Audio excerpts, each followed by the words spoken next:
नकचढ़ी ननंद। कविता एक साधारण परिवार से थी। गांव की, पढ़ी लिखी, मतलब हिंदी मीडियम से थी। कविता की शादी जिस परिवार में हुई सब तो ठीक था, लेकिन सासू माँ को अपनी बेटी सुमन की पढ़ाई पर बहुत नाज था। कविता की शादी अरेंज मैरिज हुई थी, तो घर के किसी भी सदस्य के बारे में कुछ भी नहीं पता था, लेकिन कविता का पति अमन अपनी छोटी बहन के बारे में बता दिया। कविता एक बात सुनो। कविता तुरंत बोली, जी बताइए, क्या बात है? अमन ने बोला, देखो मेरी बहन सुमन थोड़ी नकचढ़ी है, उसके मुंह कम ही लगना, वो कब और किस बात पर गुस्सा हो जाएगी तुम्हें पता भी नहीं चलेगा। कविता ने बोला, ठीक है, मुझे तो डर लग रहा है। अमन ने तुरंत बोला, तुम खुद कभी कुछ मत कहना, उसे जो बोलना है बोले, उससे तुम्हें कोई लेना देना नहीं है। कविता को सुमन से डर लगने लगा। बेचारी कविता डरी हुई रहती, बस बोल ही नहीं पाती थी। एक दिन पढ़ाई से संबंधित कोई बात छिड़ गई तो सासू माँ ने बोला, अरे उससे कोई पार पाएगा? अरे मेरी सुमन साइंस से पढ़ी है, एमएससी की है। सुमन और अहंकार से सर ऊंचा करके बोलने लगी। तब तक अमन आ गया। अरे सुमन, पता है हम फेल हो गए थे और तुम पास हो गई थी, लेकिन हिंदी में सबसे ज़्यादा नंबर हैं तो कविता के, हाई स्कूल में भी और इंटर में भी। इतना सुनते ही सुमन को मानो क्या हो गया। सुमन तोड़फोड़ करने लगी। अरे आज बीवी का नंबर दिख रहा है, हमने क्लास में टॉप किया था, वो भी साइंस से।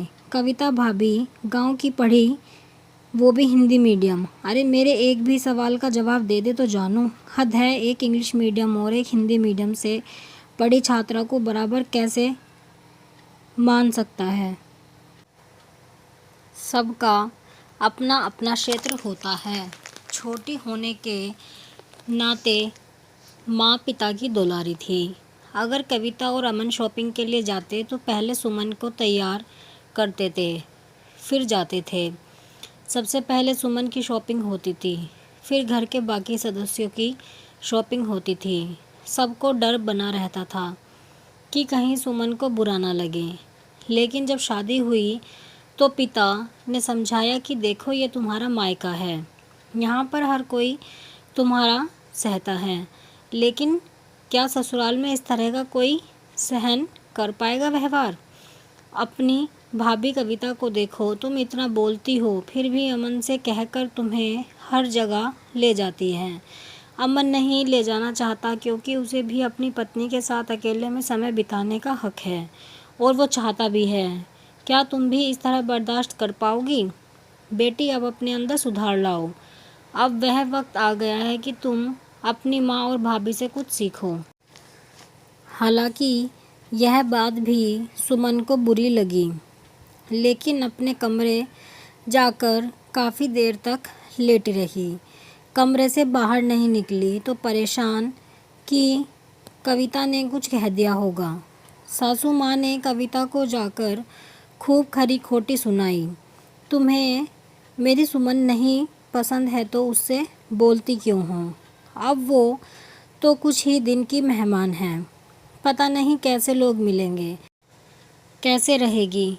और बहू कुछ दिन तो ढंग से रह लेने दो, उसकी खुशी तुमसे देखी नहीं जाती। कविता अपनी सफाई में बस इतना ही बोले जा रही थी। क्या हुआ? सुमन दीदी को हमने तो कुछ भी नहीं किया।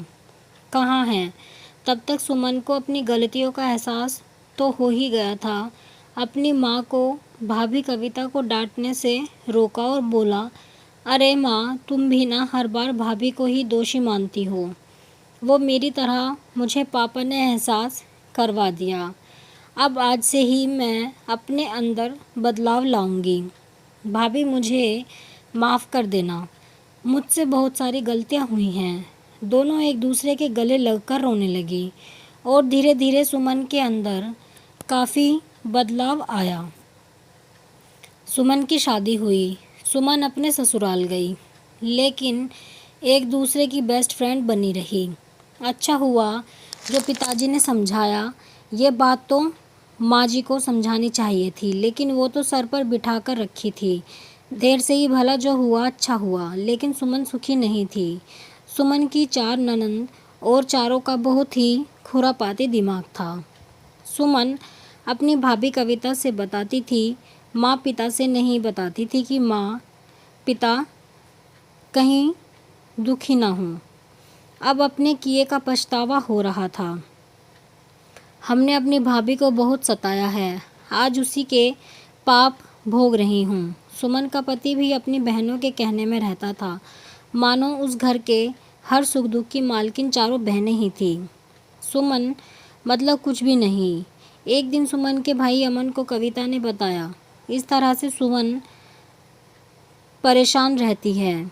एक बार आप जीजा जी से बात तो करिए, या दोनों लोगों को अपने यहाँ अकेले खाने पर बुलाया जाए, तब बात की जाए।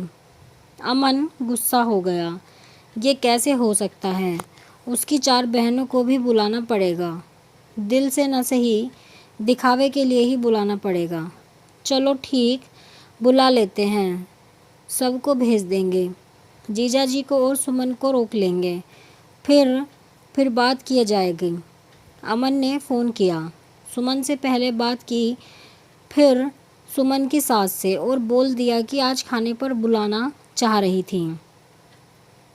कविता तो आपकी आज्ञा हो तो सपरिवार आज आइए माँ जी ने तुरंत हाँ कर दिया। सब शाम को तैयार होकर पहुँचे। कविता खूब आवभगत की, सभी लोग खूब खुश हुए। अब जाने की बारी आई तो सासूबा ने बोला, अरे सुमन चलोगी भी कि नहीं, यहीं रहने का इरादा है? सुमन कुछ बोली नहीं, हल्की सी मुस्कान लिए खड़ी रही। तब तक अमन ने बोला कि आप लोग आज जाइए, सुमन और जीजा जी को कल सुबह हम छोड़ देंगे। माँ ने तो अच्छा बनने के चक्कर में बोल दिया ठीक है, लेकिन बहनें मानने को तैयार नहीं हुई। लेकिन बहुत कहने सुनने के बाद सब तैयार हुई। सुमन और सुमन के पति को मौका मिला बात करने का, और अमन और कविता ने भी बहुत सारी बातें की। थोड़ी बहुत समझ में आया। सुमन ने बोला, यहाँ आप बोल रहे हैं, दीदी के सामने बोलने की हिम्मत नहीं होती है। दुर्गेश को कुछ पता ही नहीं रहता था। दुर्गेश के सामने माँ बेटी बहुत ही प्यार के साथ पेश आती थी, इससे कभी आभास ही नहीं कर पाया। अब इतनी बड़ी बात ससुराल में आकर पता चली, थोड़ा क्रोध आया, लेकिन सब खत्म करके सुमन का साथ देने को राज़ी हुआ। सुमन का पति दुर्गेश ने बोला कि अब हमने बोल दिया ना कि मेरी जिम्मेदारी है, फिर तुम क्यों बोल रही हो? तुमने ये सब हमें बताया क्यों नहीं? सुमन ने बोला, कैसे और कब बताऊं? हर वक्त पहरा लगा रहता था, दरवाजे पर आंखें गड़ी रहती थी, कान लगाए सब छिपी रहती थी। आपने खुद कभी जानने की कोशिश की कि मैं दुखी क्यों हूँ या मेरा मूड ऑफ क्यों है? एक रात रुकने का फ़ायदा तो हुआ। अब सुमन भी प्रूफ इकट्ठा करने लगी। अपना फ़ोन रिकॉर्डिंग मोड पर रख देती, दिन भर की बात रिकॉर्ड रहती। जब दुर्गेश आता तो पहले सुनता था, उसके बाद अपने पिता से बोल दिया कि पिताजी यहाँ रहने लायक नहीं हैं। ये लोग अपने अपने घर में आग लगा ही चुकी हैं, अब मेरे घर में भी आग लगा रही हैं। इन लोगों का मायका तो नहीं छुड़वाना है, लेकिन सुमन को लेकर मैं अब इस घर में नहीं रहूँगा। शाम को ही सुमन को लेकर उसके मायके छोड़ दिया, फिर किराए का मकान लिया, फिर सुमन को लेकर आया। अब सुमन भी सुखी रहने लगी। इसी तरह पति सपोर्ट करने वाला सबको मिले, जो जैसा करता है उसे वैसा ही वापस मिलता है। आप कमेंट में ज़रूर बताएं कि आपको ये कहानी कैसी लगी है। अगर आपको कहानी पसंद आई है तो वीडियो को लाइक करें, शेयर करें और चैनल को सब्सक्राइब करें ऐसी ही कहानियों के लिए।